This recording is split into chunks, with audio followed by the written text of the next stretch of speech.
The 2023 Pan American Games provided us with a dramatic all-around final. Felix Dolce took gold for Canada, ending a 60-year drought, but mistakes in the final rotation meant it almost didn't happen. Diego Suarez continued his all-around success for Brazil and took home the silver medal, and Donnell Wittenberg brought home bronze for Team USA. I'm Kensley, and I'm the host of Neutral Deductions, and we're going to be talking about everything that happened in the men's all-around final at the 2023 Pan American Games, so stay tuned. This is the Neutral Deductions podcast, men's gymnastic news, coverage, and analysis. Hosted by Kinsley Beal.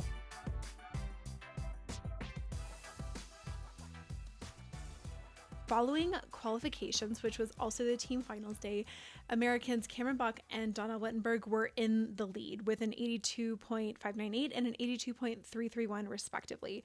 And then we had Brazilians Diego Suarez and Arthur Nori, and then Canadians William Aymard and Felix Dolce rounding out the top group. It's pretty unusual for an athlete outside of this top group to end up on the medal stand. So these are the athletes that we're going to focus on the most in the podcast today. But there was also Olympic qualifications on the line, specifically Arthur Nori, Andres Nanreis, and some other athletes as well that we'll highlight about that battle for who was going to get the Olympic spot. I've gotten several questions specifically about Olympic qualifications for the Brazilians.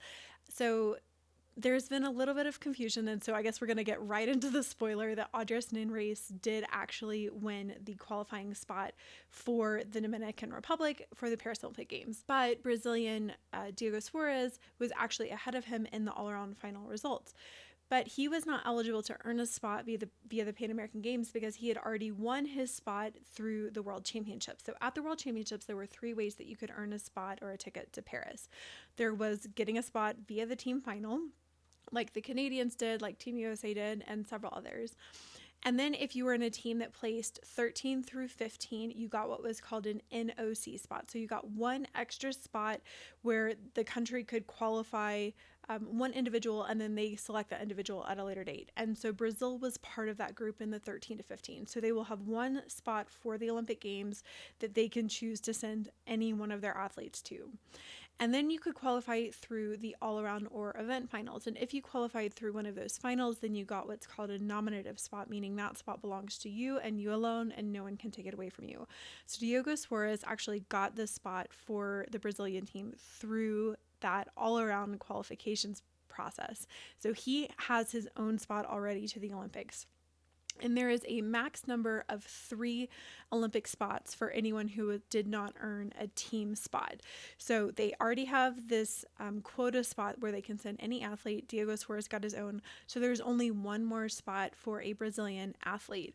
And so one of the ways that they could have earned that was through the all-around final competition at the Pan American Games. Unfortunately, Arthur Nori didn't actually end up winning that spot or earning that spot. So he and some of their other strong gymnasts like Arthur Zanetti will have to go through the World Cup series next year to see if they can earn one of the spots available through the World Cup apparatus events. So now that that's all cleared up, let's get back to the Pan American Games competition. So Canada's William Aymard, he opened up the competition on floor, and it was spectacular. Overall, he had really strong landings. He stuck his triple full dismount, and he ended up getting a 14.4. Arthur Nori then went cleanly through and got a 13.833, and Donnell Wittenberg did okay for him. He was really hoppy, which cost him, but he did get a score that kept him in the mix. Cameron Bach seemed to be a little bit out of sorts. He flew out of bounds on his first pass, and then it just took some time for him to settle in. So he was a little bit lower in the standings than we had expected, considering he was the top all-around qualifier coming in. Then Felix Dolce rounded out that rotation with a superb flow routine, and like his fellow Canadian, he did stick his triple full dismount, and he ended up leading the rotation after rotation number 1. So it was Felix Dolce, then William Aymard, and Donnell Wittenberg in third. So the top group is moving to pommel horse, and the most shocking thing that happened is that no one in this top group fell, and none of these all-arounders are particularly good at pommel horse. In fact, I would say most of them are pretty bad at pommel horse, and nothing against them. It just means that they aren't exactly completely well-rounded. Cameron Bach did the best of anyone in this rotation, which really helped his campaign to win an all-around title. So aside from this group, there was one other routine that I wanted to highlight, which was Dylan Jimenez of Colombia. And he was one of these athletes that was fighting for that all-around spot for the Olympics. And he put together a really clean routine on parallel bars, and he ended with a full twisting double back off the end of parallel bars. And it's such a cool skill, and I wish that more athletes would utilize dismounts off the end of parallel bars. It's just something we don't see very often, so it makes the crowd go ooh when they see it. So I hope more athletes will utilize that in the future. So the third rotation is really where we started to see a lot of separation among the top group. So Donnell Wittenberg was the absolute class of the field here. He stuck his dismount for a 14.566. Meanwhile, his teammate Cameron Bach had a pretty good routine on the rings, but he just stumbled back and ended up falling. And this is really where this sort of started to take him out of the running for a medal. So Felix Dolce and William Amard are both really strong on still rings, and they did their job. They kept them in the running. Diego Suarez and Arthur Nori of Brazil are not strong on rings at all, so this was going to bump them down a little bit, but they did do their jobs, and they had scores that were going to keep them in the mix. So following the third rotation, it was Felix Dolce in first, followed by Donnell Wittenberg in second, and William Amard of Canada in third.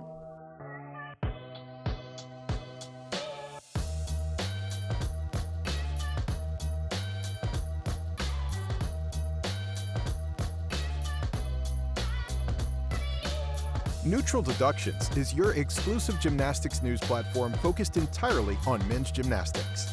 To show your support, please subscribe to Neutral Deductions' YouTube channel and follow us on Instagram.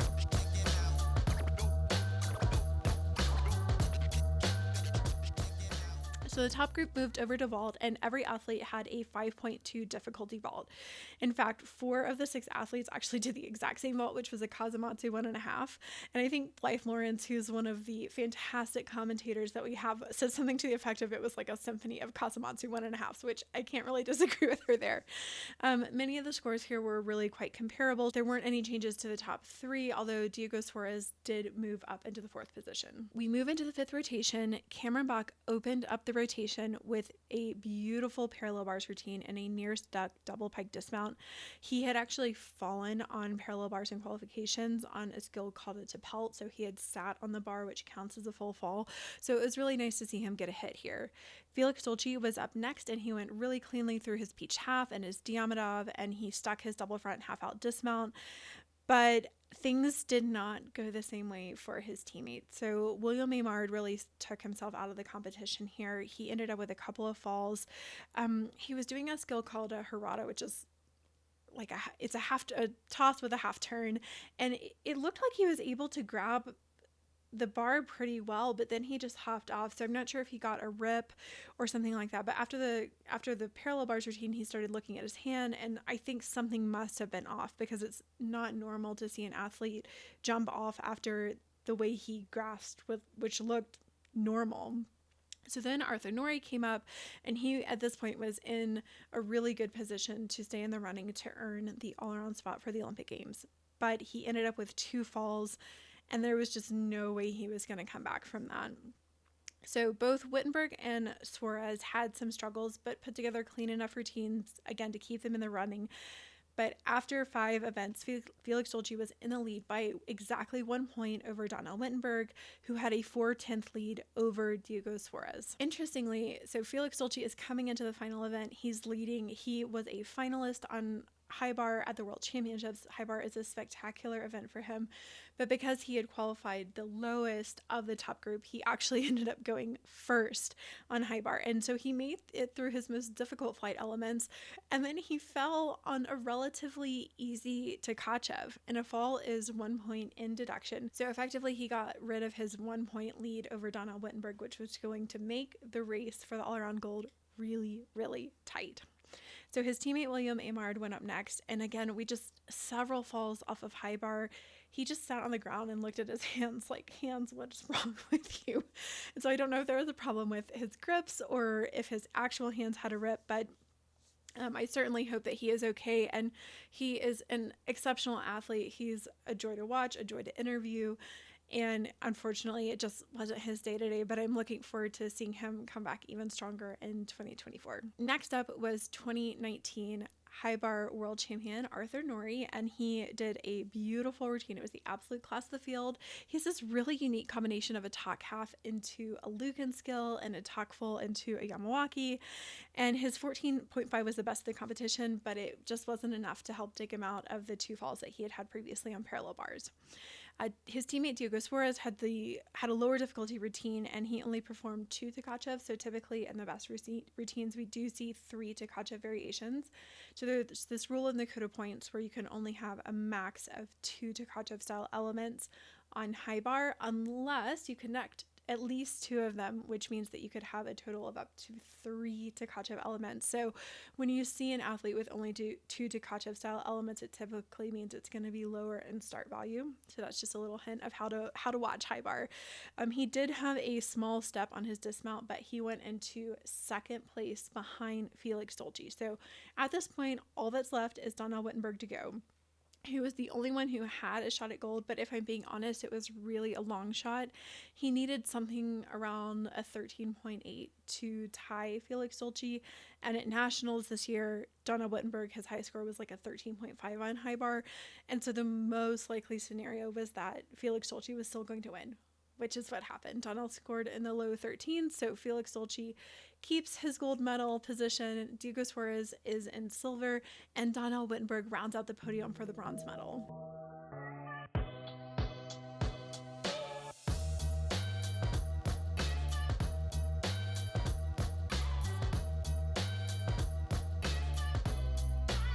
Neutral Deductions recently launched this year and is entirely funded by listener contributions. If you'd like to support the show and help promote men's gymnastics, kindly consider making a donation through the PayPal link provided in the show notes. All donations are greatly appreciated. Thank you. I hope you enjoyed this quick recap of everything that happened in the all-around final at the 2023 Pan American Games, and make sure you stay tuned for the next video on what happened in event finals. I'll see you next time.